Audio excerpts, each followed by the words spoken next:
রমজানে নারীরা উচ্চ আওয়াজে কোরআন তেলাওয়াত করতে পারবেন কিনা? নারী হোক আর পুরুষ হোক, কোরআনে কারীমের তেলাওয়াতের মধ্যে নীরবে তেলাওয়াত করতে পারেন, আবার কিছুটা মৃদু কণ্ঠের মৃদু আওয়াজে তেলাওয়াতও করতে পারেন। বিশেষ করে বাসা বাড়িতে একটু মৃদু কণ্ঠের আওয়াজে তেলাওয়াত করাই ভালো। শয়তানকে বিতাড়িত করবার প্রয়োজনে বিশেষ করে একটু উচ্চ স্বরে, একটু সরবে কোরআন তেলাওয়াত করা গুরুত্বপূর্ণ। মেয়েদের কোরআন তেলাওয়াতের ক্ষেত্রে লক্ষ্য করতে হবে যে পরপুরুষের কানে যেন তেলাওয়াতের আওয়াজ না যায়, রাস্তায় বাসার বাইরে যেন না যায়, সেটা খেয়াল রাখতে হবে। বাসার ভিতরে যদি থাকে, পরপুরুষ বা গায়রে মাহরামের কানে যদি আওয়াজ যাওয়ার আশঙ্কা না থাকে, তাহলে কোনো অসুবিধা নেই।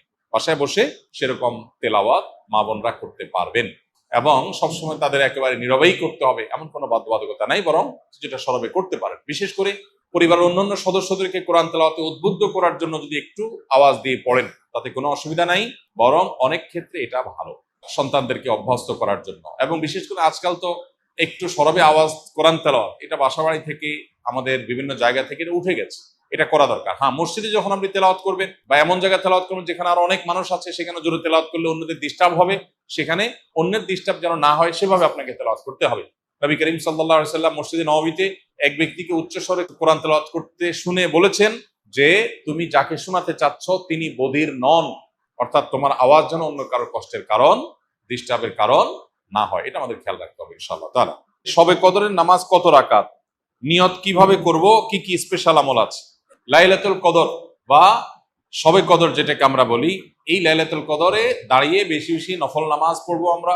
দীর্ঘ রুকু, দীর্ঘ সিজদা, দীর্ঘ কেরাতে, ধীরস্থিরতার সাথে, সৌন্দর্যের সাথে কোরআন তেলাওয়াত বেশি বেশি করা, দোয়া করা, জিকির আজকার করা, আল্লাহ স্মরণ করা, এগুলোর মধ্য দিয়ে আমরা রাতকে কাটাবো। লাইলাতুল কদরে বিশেষ আমল বলতে একটা দোয়াই শুধু হাদিস দ্বারা আমরা জানতে পারি, সেটা হলো নবী করিম সাল্লাল্লাহু আলাইহি সাল্লাম মা আয়েশা রাদিয়াল্লাহু তাআলাকে শিখিয়েছেন যে লাইলাতুল কদর পেলে তিনি যেন এই দোয়া পড়েন, আল্লাহুম্মা ইন্নাকা আফুউন তুহিব্বুল আফওয়া ফা'ফু আন্নী। আল্লাহ, আপনি ক্ষমাশীল, ক্ষমাশীলতাকে আপনি পছন্দ করেন, অতএব আমাকে ক্ষমা করুন। এই দোয়া আমরা বেশি বেশি পড়বো। এর বাইরে লাইলাতুল কদরের বা শবে কদরের আলাদা কোনো নামাজের ফরম্যাট নাই যে এত সংখ্যক রাকাত পড়তে হবে এবং প্রথম রাকাতে অমুক সূরার সাথে অমুক সূরা এতবার, দ্বিতীয় রাকাতে তমুক সূরা এতবার, এরকম কোনো বাধ্যবাধকতা নেই। যে কোনো সূরা দিয়ে অন্য যে কোনো সাধারণ নামাজের মতো করে আমরা লাইলাতুল কদরের নামাজ পড়তে পারি। আর এর জন্য আলাদা কোনো নিয়ত নেই যে নাওয়াইতু আন উসাল্লিয়া সালাত লাইলাতুল কদর বা লাইলাতুল কদর নামাজ পড়ছি, এরকম কোনো আলাদা নিয়ত দরকার নেই। আমি লাইলাতুল কদর পড়ছি, আমার মাথায় আছে, এটুকুই নিয়ত ইনশাআল্লাহ যথেষ্ট হবে, এবং সুন্দরভাবে সালাত আদায় করা, নামাজ পড়াটাই হলো গুরুত্বপূর্ণ। একজন মানুষ ইতিকাফে বসে মোবাইল চালানো, মসজিদের ভিতরে দ্বীন ইসলামের ক্লাস ও মসজিদের ভিতরে ইফতার পার্টিতে অংশগ্রহণ করতে পারবে কিনা, এবং কেউ কোনো কিছু জানতে চাইলে ইতিকাফরত ব্যক্তি উত্তর দিতে পারবে কিনা? উত্তর হলো যে ইতিকাফরত অবস্থায় একান্ত প্রয়োজনীয় কথা বলতে পারবে, কেউ কিছু জানতে চাইলেও সেটার উত্তর দিতে পারবে, কিন্তু মসজিদের মধ্যে মোবাইল টিপাটিপি, যেটা অহেতুক মোবাইল টিপাটিপি করা, সোশ্যাল মিডিয়া ব্রাউজ করে বেড়ানো, আপনার স্ক্রল করে বেড়ানো, এটা অবশ্যই ইতিকাফের যে উদ্দেশ্য সেটাকে ব্যাহত করে, ইতিকাফের যে প্রাণ সেটাকে নষ্ট করে। সেটা করা যাবে না বা সেটা করা উচিত না। যদি কেউ সেটা করেন তাহলে ইতিকাফ ভাঙবে না, কিন্তু ইতিকাফের কোয়ালিটি নষ্ট হয়ে যাবে এবং এটার সওয়াব কমে যাবে। এজন্য অহেতুক মোবাইল টিপি বা অহেতুক গল্প গুজব, আড্ডা, এগুলো দেওয়া যাবে না। তবে প্রয়োজনীয় কথা বলা যাবে, এবং মসজিদের মধ্যে দ্বীনি ইলমের ক্লাস অবশ্যই করা যাবে। মসজিদের মধ্যে ইফতারের কোনো প্রোগ্রাম হলে সেখানে অংশগ্রহণ করা যাবে, এগুলোতে কোনো অসুবিধা নেই। ইতিকাফ নিয়ে আমাদের মধ্যে অনেকের মধ্যে অতি ভয় কাজ করে। আমরা মনে করি ইতিকাফে বসলে বোবা হয়ে যেতে হয়, কোনো কথা বলা যায় না, এরকম না। সাধারণ স্বাভাবিক জীবনযাপন আমরা করতে পারবো ইনশাআল্লাহ। নবী করিম সাল্লাল্লাহু আলাইহি সাল্লাম রমাদানের শেষ দশকে জীবনে কোনো বছর ইতিকাফ ছাড়তেন না। এক বছর তিনি শেষ দশকে ইতিকাফ রেখে ইতিকাফে বসে আবার বের হয়ে যেতে হয়েছে, ইতিকাফ ভেঙে ফেলতে হয়েছে একটা বিশেষ প্রয়োজনে। পরবর্তী বছর তিনি সেই 10 দিন এবং পরের বছরের 10 দিন সহ 20 দিন ইতিকাফ করেছিলেন। এর মানে হলো দ্বিতীয় হিজরিতে রমজানের রোজা ফরজ হওয়ার পর থেকে নিয়ে তার ওয়াফাত পর্যন্ত, দশম হিজরি পর্যন্ত, এই 8 বছর কোনো বছর তিনি ইতিকাফ ছাড়েননি।